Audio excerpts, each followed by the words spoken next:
My name is Chris Ryan, the Chief Strategy and Marketing Officer for Avionté. And for today's fireside chat, we're going to have a very open ended discussion about staffing and the future of the staffing industry. And there is no one better to have this discussion with than Tom Kosnik, the chairman and founder of Visus Group, a consultancy that plays a unique role within the staffing industry as the only firm that specializes in leadership development, business strategy, operations, strategy, growth, and organizational development. So welcome, Tom. Chris, it's an honor to be here with you. So, Tom, in your work at Visus, you've conducted executive roundtables for CEOs and leading executives in the staffing industry for a long time. And you've enjoyed a front row seat as an observer and as a champion of the staffing industry. And, stepping back for a moment, to be clear, the staffing industry has been a hardy and resilient industry. I mean, in the past 50 years, there have been recessions, military conflicts, technological revolutions, plural, pandemics, generational shifts, labor shortages. But you said something to me in a conversation recently that caught me a little off guard. And, to paraphrase it, you said something like, I've been talking to a lot of seasoned executives and some old timers, and they are telling me that they have never seen a market like this before. What were they talking about, and do you think they're right? What's going on in staffing today? Hi, Chris. A great question. Thank you for asking. So, two things. One, we're at a historic decrease of the penetration rate for over 3 years now. If you look at the numbers, in fact, you all at Avionté probably have hard numbers that show that the penetration rate in staffing is decreasing, even though the GDP has been doing just fine. So for 50 years, the strongest correlated economic indicator to the staffing industry was the GDP. And 2.5 years ago, 3 years ago, we saw that trend separate from one another. So one thing is that they're telling me is that one, the industry, the penetration rate in the industry is dropping, but the economic indicators that we typically look at, watch to tell us, the forecast what's happening in the staffing industry, we can't look at those anymore. And the other thing that they tell me, Chris, is that it's almost a perfect storm because there's a variety of external threats that are descending upon the staffing industry that are changing the industry for good. I've had multiple conversations, people 30 plus years in the staffing industry that say to me, it's not coming back the way that it was. It essentially is a different industry. And I agree with them. So Tom, we're going to get to unpack this a little bit, but I have to say, at first blush, of course, I'm a little cynical in the sense that staffing has always come back. It's not like we haven't seen a recession before, and a severe one. It's not like we haven't seen complete changes in technology. So I'm curious to know what you think is so fundamentally different in 2025, what's different, what has actually changed, and how do you interpret it? Sure. Some of the external threats. Let's take a look at immigration, for example. So if I remember correctly, we're deporting like 2,000 immigrants a week, so 500,000 a year. But there's been somewhere around 12 million immigrants that came into the country in a matter of a few years. And so if you're in light industrial, if you're in day labor, if you're in hospitality, if you're in construction, employers, the clients of our clients, they're hiring these immigrants versus utilizing a temporary staffing firm.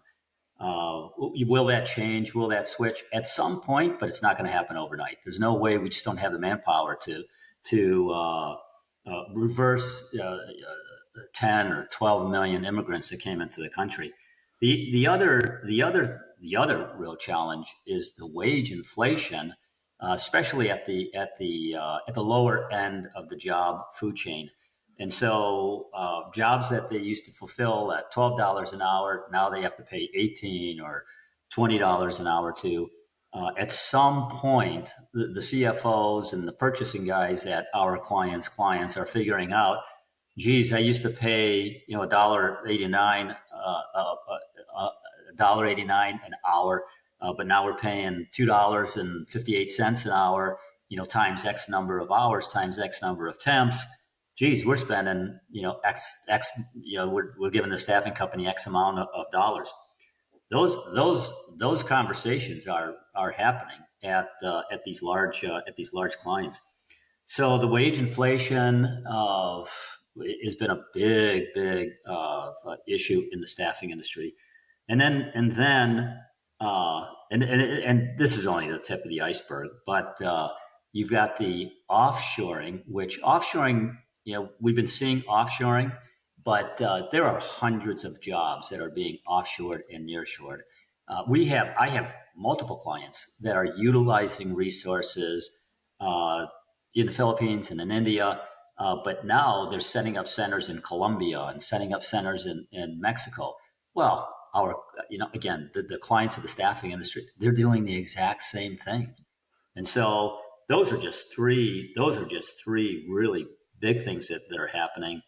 Not to mention the growth of the independent contractor, and how now, look at Upwork and the companies like Upwork or that provide those services.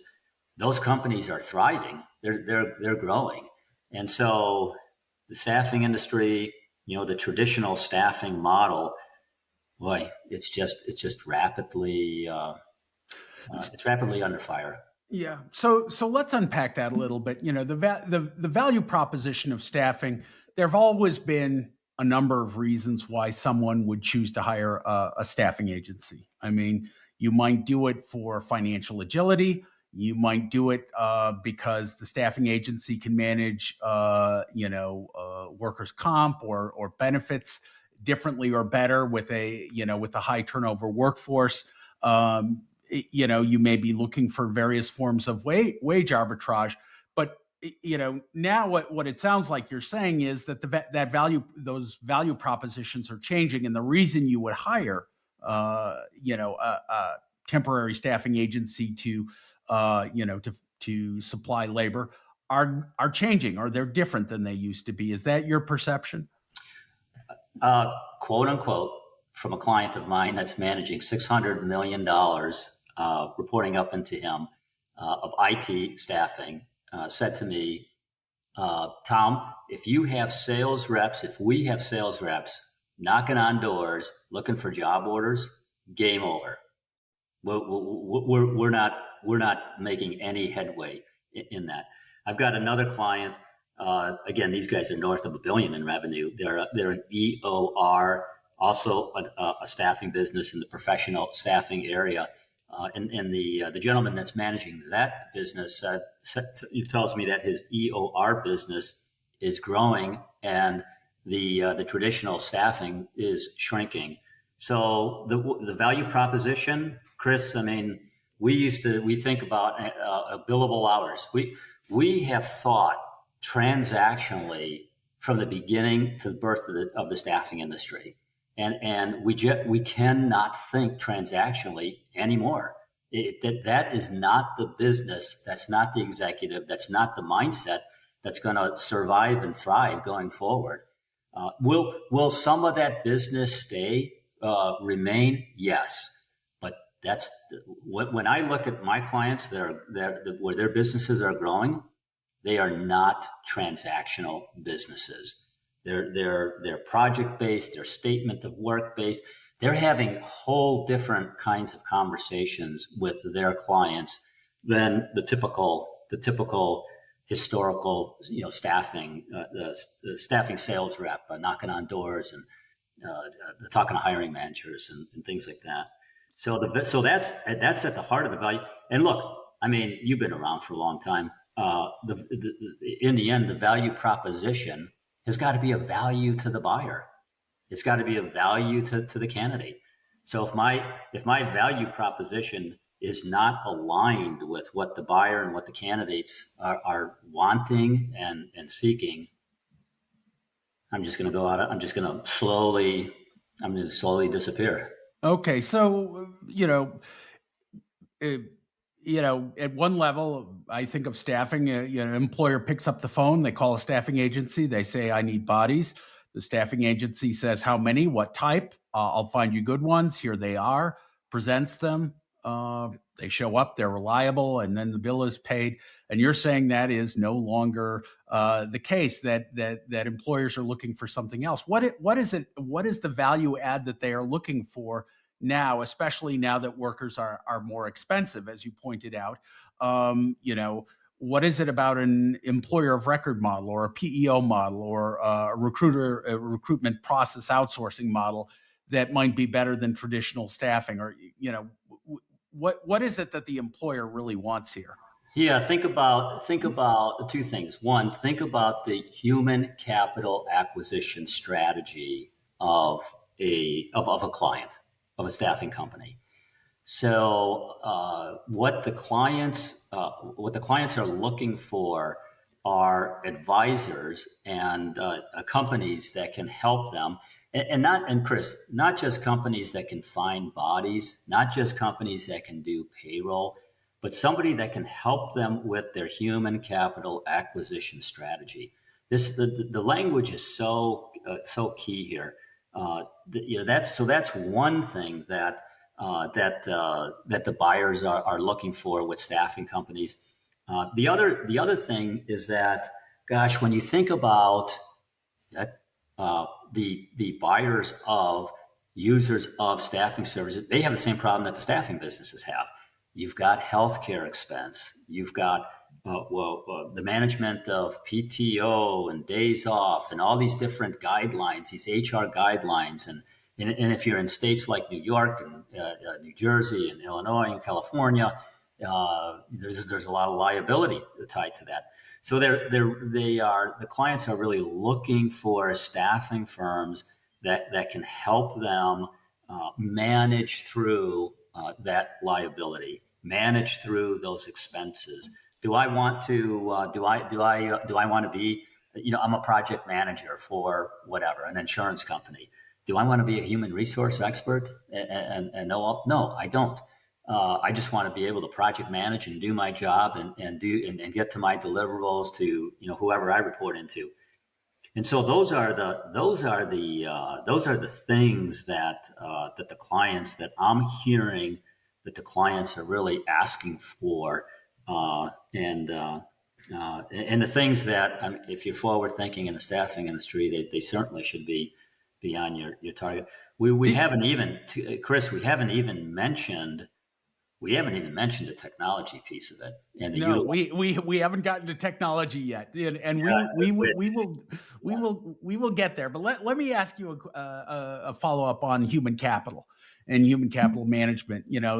This was a term that was coined back in the 1960s, but it only started to be used in the 1990s by HR consultants, and I can remember walking into a company and saying human capital management, and people's eyes would glaze over, and they'd look at me like I was from Mars. And now you're telling me that employers are asking for human capital, assistance with human capital strategy, and this is what they want from their staffing agency. If I walked into a staffing agency and said human capital management, some of them their eyes might glaze over at me a little bit. So I guess I'm wondering, um, is it really that changed what the employer is looking for? Because this sounds like sophisticated consulting, not just sales. It has changed, and again, not that the hourly. I need a body for 2 weeks, or I need a body for 13 weeks. Not that that's 100% going away, but where is the growth? where again, just look at the companies in the industry that are growing, and they are having those kinds of conversations, and they're offering those kinds of services to their clients. Yeah, and you're right. I mean, I think I believe most of the staffing industry is stuck in this transactional model, and the ones that are thinking more strategically, thinking about human capital. I haven't done enough research on, because millennials now are, I believe, they make up the largest segment of the workforce. How do they want to communicate? How do they, what do they think about the people that they're managing, and the people that they're hiring? And we still have, my gosh, Chris, there's so much great labor economic statistics on this. There are still a lot of jobs in the United States where there are skilled labor shortages. And so clients, they need staffing firms, to help them figure out how to attract and hire the best and the brightest, and for their different industries and areas. And so they really are looking for a more consultative partner. Okay, we keep hearing, we keep reading about VMS is growing, and companies are squeezing. Again, that's the traditional. That's happening in the traditional staffing model.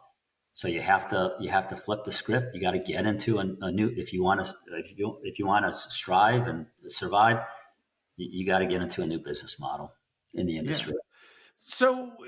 So if that's the case, everyone is focused on revenue generation right now. That's the topic du jour in staffing. Everyone wants to know, how can I grow my revenue? And one of the things that I've heard about, and you've talked about this a little, and I've heard it from some other people, is the growing disconnect between the marketing department at a staffing agency and the sales department at a staffing agency. Is that a reflection of changing market conditions? Is that what's driving the disconnect? What's going on? Yeah, well, first off, there's a lot of industries where the marketing and sales disconnect. I mean, we've been talking about that. Many industries have been talking about that for years and years and years. But the reality is that marketing used to be 20% of the sale. You look 12, 15 years ago, marketing, again, 20% of the sales. It usually was after helping put brochures together, or helping with career fairs and things like that. But nowadays, marketing is 80% of the selling process, selling methodology. You have, oh my gosh, I mean, you've got buyer personas, you've got buyer journeys, you've got buyer messaging. What is it? It's like on any given day, we receive like 8,000 plus stimuli, either through a computer or through a phone or through a TV or through, and so marketing really has become critical to working with the salespeople, so that the salespeople can cut through the noise, get the right message to the right buyer at the right time. The whole smile and dial thing. I mean, the smile and dial thing is long gone. I mean, you still have to make phone calls, or you still got to go to networking events and meet people. So the integration, and by the way, there is hard data on that firms that have alignment between their marketing and sales, they can get double productivity out of salespeople. So it's a big deal. Frankly, the marketing folks, they're the money balls. They're the money ball people of the staffing industry. They're looking at all these statistics, and gosh, if we call these people, or if we send this message at this time, and on and on and on. But it really is a must have if you want to if you want to. And you've seen staffing agencies where marketing and sales are working well together. In those environments, what is happening that is going right, and what is it that you look for Oh my to see gosh! a healthy? Well, yeah. First off, you've got daily communication between the marketing and the sales team. You have the marketing team and the sales team both with each other collaboratively building out the sales plan, building out the marketing plan, and those two plans make one integrated plan. You have marketing now that are going and helping out with quarterly business reviews and getting the right kind of data in these quarterly business reviews. Communication. You have all the work with all the work with lead generation, getting a database, getting the right kind of a database, generating the right kind of messaging, delivering leads to sales team, having a good a CRM that is integrated with marketing and automated marketing. I could go on and on about this, but again, the firms, I'm telling you, the firms that are doing that, Chris, they're growing. They're growing their business because because the marketing department is helping the sales team. I'm going to say two things here. The marketing department is helping the sales team to become much more effective and efficient in their day-to-day activities. Chris, I just don't want you to call 100 people. I want you to call 10 people that I know need our services and are currently have a need right now or looking for a need. So that's what marketing can do. And the second thing is that, my gosh, all this transactional sales training, and you and I have talked about this. Send a letter, send a postcard, make a phone call, send an email, send an email, make a call. All that transactional sales stuff. If you're not married, if whatever that sales activity is, if it's not married with a well thought out marketing advisory services, buyer persona, buyer journey, buyer messaging. If it's not married up with that, you have sales reps that are just spinning their wheels. Yeah. And I was going to say that's very challenging. When I think of traditional staffing has always been built around sales and relationships, and even recruiting is a form of sales. So there was a lot of personal persuasion as opposed to demand generation and strategic marketing. In a lot of staffing firms today, marketing, is still viewed as old fashioned. How do you get the owner of a staffing agency to think about marketing differently and infuse more of a marketing mindset? I mean, many people think sales and marketing are the same thing. So I'm curious how you address that from an organizational standpoint. I'll tell you how I do it. I get them into my roundtable, and a guy who's stagnant for the last 5 years, 8 years, is sitting next to a guy who's been growing at 15, 20% for the last 5 years.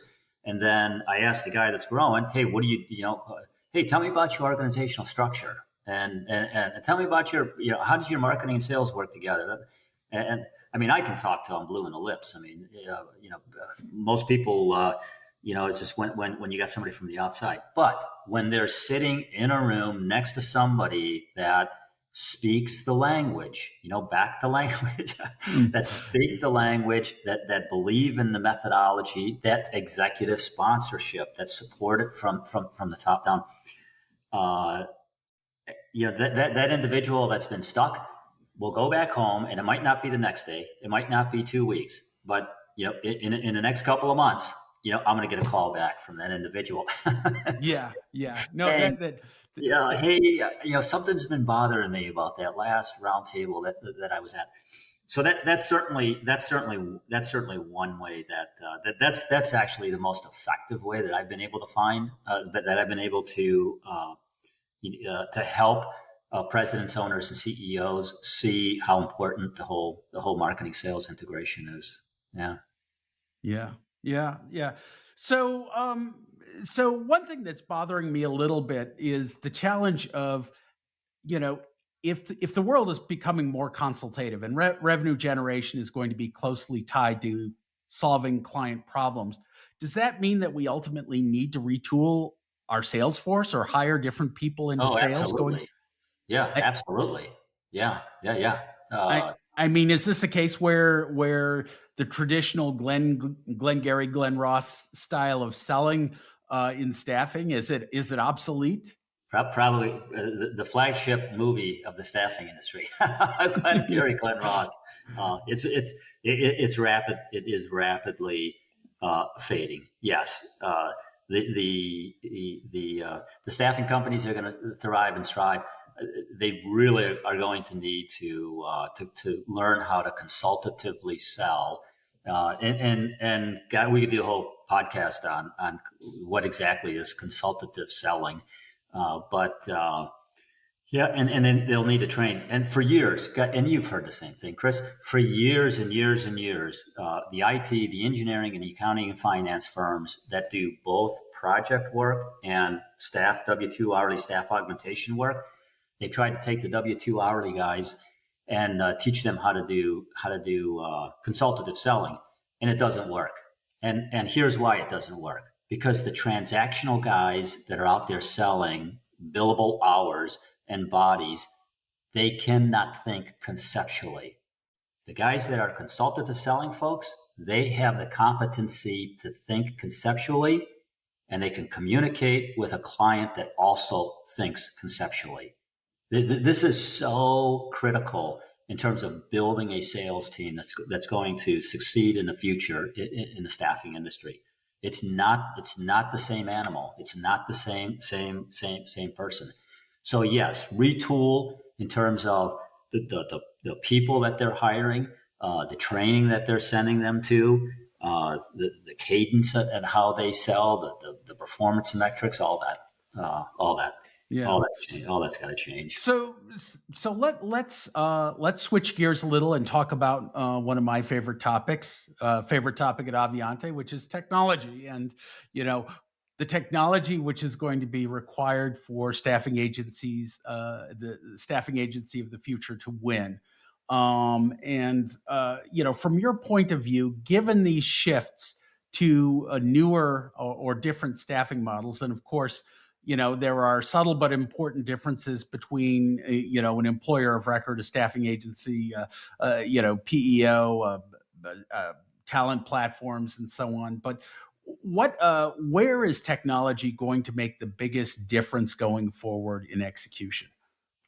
Yeah, it's gosh, if you're under 30 million in revenue, boy, geez, having a technology platform that's fully integrated, that's going to be very helpful. Versus, gosh, I gotta pull a front office from here, and the middle office here, and the back office from there.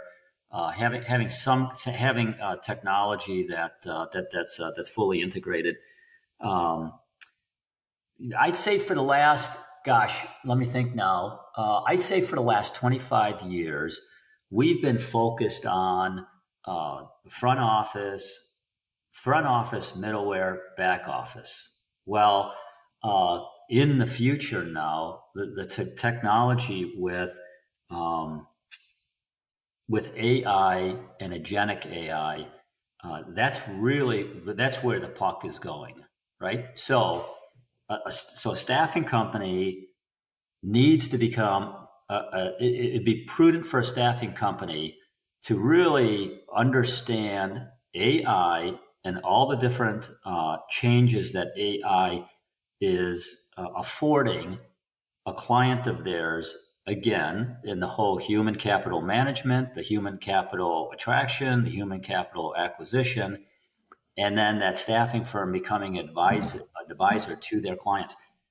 Well, you can go to any conference in the staffing industry, small one, big one, state association, national associations, and you can stand up and say, how many people feel like comfortable using AI?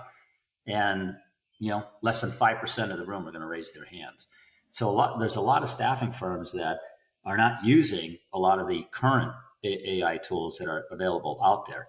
And number one, it's coming faster than anything. But it would really be wise for them to fully understand everything that AI is offering, so that they can then become a consultant to the HR department of their clients. Because the HR folks at their clients think they know what they're doing with AI. Well, we know that they probably don't know what So you're saying that staffing agencies are actually well positioned to to even advise HR departments on technology, because staffing is likely to adopt agentic AI first. Absolutely. And it might be helpful to step back for a moment. I know that you and I have talked about agentic AI, but if you use that terminology, people have a lot of different ideas about it. And so we're doing a lot of research at Avionté around agentic AI and how it's going to work with our platforms, and we're trying to imagine what that will look like in the future. But some people say, well, agentic AI is an automated recruiting system. Some will say it's it's your little helper who's really smart, but will do whatever you say. It's your digital minion. So now, as a recruiter, you could recruit 100 people, versus 20. Somebody else might say, well, it's a fully independent colleague who's eventually going to put you out of, out of a job. Yeah. How should we be thinking about, the directed goal-seeking agent? Obviously generative AI, you have a cursor, you tell it to do something and it gives you a response. But with agentic AI, you've got to train the agent to do something of high value that is specific to your customer, that adds value to your customer. Sure. Yeah. And the agent will learn as it goes, right? Yeah. Not so necessarily with the generative AI, but yeah. Yeah. So that, I know. Look, first off, you got to get somebody. There's got to be a champion, right? I mean, look, somebody buys Avionté. Avionté advises them. Okay, who's your internal champion? Who's your 2 or 3 or dozen internal champions that are going to champion this tool and learn it and live it and breathe it and all that. Well, it's the same thing with AI. So you got to find somebody internally that's going to be the champion of AI. Secondly, you're just going out and having somebody, and they don't need to be a full-time employee. I mean, you can hire somebody on a contract basis to come in, understand a little bit about your business, and then say, hey, I want to pay you like whatever 10 hours a week to find out about all these tools that are coming out, all these different AI products that are coming out on the market, and our clients, and what can we use, what can we not use. So just having some kind of strategy. Most staffing firms don't even have an AI policy for internally. So that's first things first, get an AI policy. Second, the low-hanging fruit. I mean, just start using AI, with your salespeople and your recruiters. Oh my gosh! I mean, it's pretty fascinating, actually. We have some tools internally where I can pull a profile up off LinkedIn, and it's going to tell me what the disc profile of that individual is. It's going to give me email examples. It's going to give me specific words that I need to use in the email to attract. I mean, doesn't get. Remember the old days? I remember the old days. And call and leave messages. I think the interesting challenge to me is that AI seems to be only as good as the people who are using it. You ask smart questions, you get smart results. You set up a smart workflow. In the right relationship with AI. The thing that I worry about and that I observe sometimes with technological adoption is that staffing agencies will sometimes look at technology as a panacea, or as a life raft. It's a rough market. I think I'll go out and I'll buy a new platform that's going to help me generate revenue. As if somehow or other this new product or service will transform your business overnight. As opposed to thinking how the Yeah, technology works with your business hand in glove. no, what's the business model? What's the business model you're trying to take to the marketplace? What are the things that your clients are struggling with in terms of attracting, hiring, keeping, managing employees, the human work, the resources, and then how can you position your staffing company to be an advisor, amongst all of that stuff. I really just when I it just breaks my heart when I hear a staffing executive cave in to this language of, well, this is a commodity business. Well, the barriers to entry are low. Anybody can start a staffing business in their basement. Um, That's no longer true.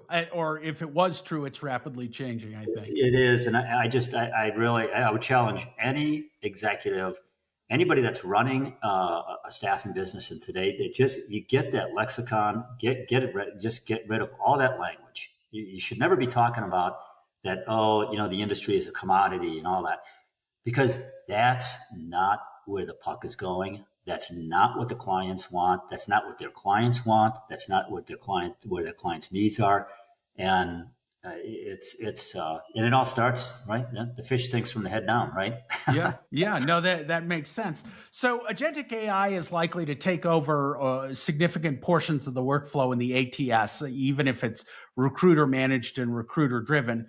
What about the middle and the back office functionality? Certainly, it strikes me that there are major opportunities to use middle and back office to create better service and a competitive advantage. Talk to us a little about that. Yeah, absolutely. And what it will do is that whether it's well, here, let me tell you, I just had a conversation this week with a client of mine who said that he was somewhere and needed to make a change on an airline change, and he said that he called in a number. It was a bot, an agent and he said it was not only was it a far better experience than a human person, but he said it was far more efficient. He was far more satisfied. And so, well, think about payroll and payrolling data and, like the elimination of payroll mistakes in terms of middleware and the integration of what's going on in the front office to the middleware and then the payment of it. And then if somebody's not sure about their paycheck is right or wrong, they call into a number. It's got access into all payroll data that they can access. So, I mean, all of that kind of stuff that we've heard staffing firms deal with over the years, a lot of that's going to be not necessarily eliminated, but a lot of that's going to be resolved through these different agents, and the integration obviously is going to be key. But the other thing is it's going to free up. So you think about the on the front end with the recruiters or the salespeople, it's going to free up a lot of time for them to spend more time either talking to candidates or talking to clients or doing more meaningful things that likely will lead to more business and help the average gross profit production for that job and that company to increase. Yeah. So I guess as a final question, because we could talk forever, but I think there may be another another fireside chat or a podcast in our future, because there's a lot to talk about. But with all this new technology, the kind of people that staffing is going to need to hire, not just for sales but also for recruiting, is going to change. It strikes me that that running a staffing agency is going to be different because you're going to be thinking about skill progression as opposed to here's the next group of 50 recruiters. Let's see who produces and who doesn't. It's going to be much more of a, this is how you start. And after 8 years or 10 years, you need to master these capabilities. You need to be able to understand and work with this technology. Talk to us. Yeah, you're talking about a whole another set of competencies that an individual will need to possess in order to succeed in the staffing company in the future. And I know I used the word conceptual. They can think conceptually, but yeah, they're going to have to have a certain level of competency with technology. They're going to have to be able to think conceptually. They're going to need to be able to problem solve. Again, these are the kinds of things that the recruiter and the salespeople for the future in the staffing industry that are going to succeed. And and in terms of like attracting those individuals, you really have to. And this is where the far better staffing companies, when they know what that job is and they know what those competencies are, then they can craft interviewing questions and they can use personality profile tests and things like that. We always hear that people hate to be sold to. Why is it, Chris, why is it that candidates would rather talk to a bot, an agent, than a human person? And why is it that they'll actually stay online with an agent 16 minutes longer than a human person? Because they've either historically have had bad experiences, with a staffing company or a recruiter or whatnot. Or it's socially awkward, honestly. I mean, I don't know about you, but sometimes, sitting on with somebody and they ask you for a piece of paper and it takes you 5 minutes to find it. And then you're apologizing to the person you want service from. And then you're angry with, the company you're angry with. Where a bot will, won't judge. We'll just sit there. We'll take your information when you're ready and get it done. Yeah, so, very true. Very true. Yeah, very true. So, but it's a great point that the profile of the recruiter, the profile of the salesperson for the future is going to change quite a bit. Yeah. So stepping back, this has been a really fun conversation, Tom, and stepping back from this a little, what I hear you saying is that staffing is a completely different animal, that it's transforming, that what worked in traditional staffing in the past may not work in the future, that there will be different business models or hybrid models that might involve more essentially workforce planning, consultative workforce planning, that there might be different models for wage or benefit arbitrage, for example, employer of record, different ways of mitigating employment risk, but they aren't necessarily, so the opportunities are still there and the contingent workforce isn't shrinking. It's just that the traditional value proposition of staffing is changing. That's really, I think, absolutely. Yeah. It's absolutely. Yeah. We're going to see it continue to slowly fade off into the sunset. Yeah. So Tom, I really appreciate your time. I've always believed in the resilience of staffing, and I think there will be a staffing industry, in 50 and 100 years. But it may look a little different. And, the people working in it may look a little different. The technology will certainly be different. But, it's kind of fun to see how this is all going to unfold. So thank you so much for sharing your thoughts and observations. With that, I think we can conclude our fireside chat. And for everyone who's listening, on behalf of Avionté and of Visus, thank you for your time.